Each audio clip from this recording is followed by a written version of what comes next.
Whether you love world building or you absolutely hate it, today I've got 8 tips that'll make the process easier and more efficient. What's up, guys? My name is Brandon McNulty. I'm a writer, and welcome to my writing channel. Today I'm going to talk about world building, and depending on the type of writer you are, you probably love it or you hate it. It's something that's either is your favorite part of the process, you can't get enough of it, it's just something you could lose yourself in for months at a time, or it's something that you probably hate and you just want to just get past in order to get to the nitty-gritty of your story. Regardless of where you fall on these two sides of the fence, regardless of where you fall, you've got to be aware that world building skills are important. If you can't develop a believable, engrossing world, you're probably going to lose your readers. So it helps to learn as much as you can about the process and to put some effort into your world building. So without any further ado, my first tip is to make sure that your hero fits your story world. And this is important because a story world should both influence your character and be influenced by your character. A story world should bring out your hero's strengths as well as their weaknesses. It's important that your hero is not too overpowered for this world, and it's also important that the world itself is not overpowering your hero at all times. It's great that there's conflict, but you need a story world where there's balance. And I think the most important thing to remember is that you don't want a character like Buzz Lightyear thrust into the story world of The Walking Dead. That just wouldn't work. And for the same reason, Rick Grimes wouldn't be a great fit for Toy Story. So whenever you're developing a story world, ask yourself, is my hero like Superman within this world? Is he just having his way? And if he is having his way, how can we undermine that hero? Or if your hero is just overwhelmed by this world, how does he start gaining power? How does he start overcoming problems within this world? These are important questions you need to ask yourself, and you always need to remember that your hero is someone who connects to your world.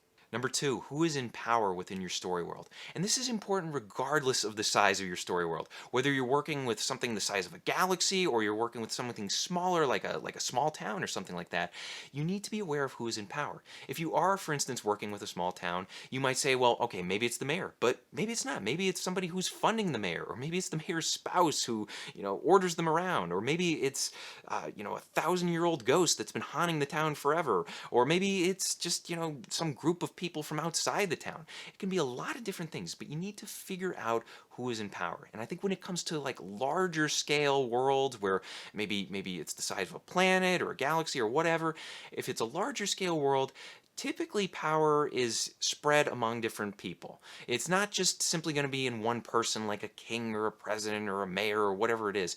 Typically you're going to have power spread in different areas. If you think of Game of Thrones, it's not just one person who has the power. There's power split different ways, and you need to be aware of those things in order to follow the story. And I think when you are developing your own story, it helps to follow the money trail or follow the resource trail, because typically those who are in power either have the most money or they're in control of a very important resource. So when you are doing some world building, figure out what's the most important resource in your world. Is it water? Is it some kind of magical gemstone? What is it? Figure it out and figure out who has the most of it. Number 3, keep a list of important details, concepts, and cultures. Now, let's say we were writing Star Wars and we wanted to keep a list of all the important things that help define and distinguish Star Wars. We might start with some details like the Death Star and spaceships and droids and lightsabers, things like that, things that, we need to keep track of, we need to understand how they work because there's something that we're not typically used to in everyday life. And then you might come up with concepts like the Force and how the Force is used and who uses the Force and the history of the Force, things like that. And then you might also come up with the different cultures like Wookiees and Mandalorians and the humans and the droids. All those different things help distinguish the world of Star Wars from all the other story worlds out there. So when you're drawing up your own story worlds, figure out what aspects help distinguish your world from everything else out there. Number 4, who benefits and suffers in this society? I think it's so important that you don't have just everybody living the same normal everyday life in your society. Anytime you have a society, you're going to have people who fall through the cracks. You're also going to have people who rise above, whether they earn it, whether they have it handed to them, whether they steal it. You need to understand that anytime you're building a story world, things are not just going to be on this perfect, even plane. And if you do leave everybody on the same level, your world building is going to feel kind of lazy and kind of just boring. Number 5 is an obvious one, and it's that you got to be aware of your story world's geography. And this is obvious because if you're building a world, you got to have a physical world for your characters to run around in.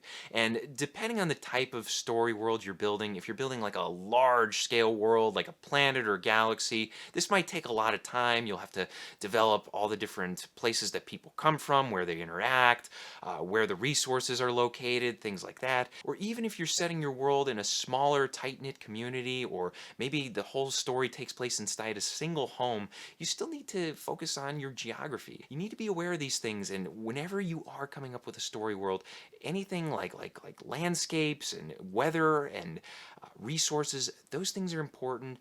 If you have a character who is just living in contemporary Earth, where's the closest grocery store? What happens if they get snowed in? Are they going to starve to death? Where's their nearest neighbor? Who can they yell for help if somebody breaks into their house? Those things are important to remember, and it's not something that you should overlook. Number 6, be aware of history, wars, and other conflicts. This is another obvious one. If you are building a story world, you got to be aware of the backstory.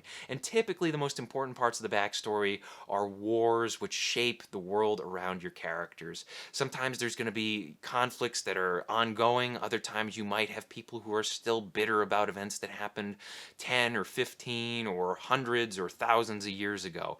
Be aware of important wars and how they shape the world, how they shape the characters, and what causes conflicts that are ongoing till this day. Number 7, be sure to invoke the 5 senses when you introduce your story world. And this goes not just for chapter 1 when you first introduce that world, but anytime you introduce a new aspect of your world, you want to hit on as many of the 5 senses as you can. For instance, even when you make the jump from one house in the neighborhood to another, you still want to invoke those 5 senses. Let us know what it looks like as well as what it sounds like. Are there any noises going on in the corner of the room? What does it smell like? Is there a smell coming from the kitchen? What does it taste like? Is there flavor in the air?